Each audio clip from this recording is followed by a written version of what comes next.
இலங்கை கடற்படையால் கைது செய்யப்பட்ட ராமேஸ்வரம் மீனவர்களை உடனடியாக விடுவிக்க மத்திய மாநில அரசுகள் நடவடிக்கை எடுக்க வேண்டும் என உறவினர்கள் கண்ணீர் மல்க வேண்டுகோள் விடுத்துள்ளனர்.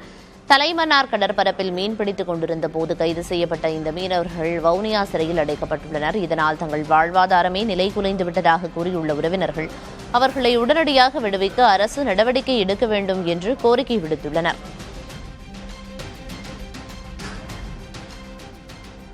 என் மகன் பிடிபட்டுட்டேன். எப்படியாச்சும் என் மகனை எடுத்து தந்துடுறேன்.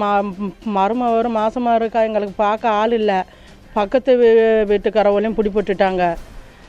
தீபாவளி வர வருது, எங்களுக்கு என்ன செய்யணும்னு தெரியல. என் மகனை எப்படியாச்சும் விடுவிடு எடுத்துருங்க. என் மகனை வந்துடுன்னு எனக்கு பார்க்க ஆள் இல்லை. எப்படியாச்சும் என் மகனை எடுத்து தந்துருங்க. நீங்கள் எதுவும் எங்களுக்கு செய்யணும். எப்படியாச்சும் முடிவு பண்ணுங்க. எந்த வேலைக்கு நாங்கள் போவோம். இப்படி மயம் புள்ள அந்த புள்ள மாசமாக இருக்கிறதுனால தான் நான் போனேன். இல்லைன்னா போயிருக்க மாட்டேன், பிடிபட்டு இருக்க மாட்டேன். ஹாஸ்பிட்டல் செலவுக்கு தான் போனேன்.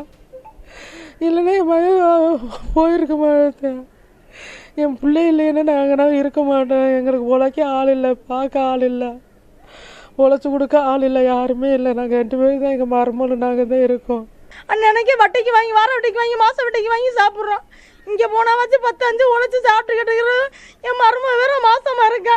இப்படி பிடிப்பட்டுட்டாங்க. என்ன செய்யறது? இங்கே தான் அரசாங்கம் தான் எங்களுக்கு ஒரு முடிவு எடுத்து தரணும். இவன் பிள்ளை அழுகுது. 3 மணியில் செய்தி கேட்டதில்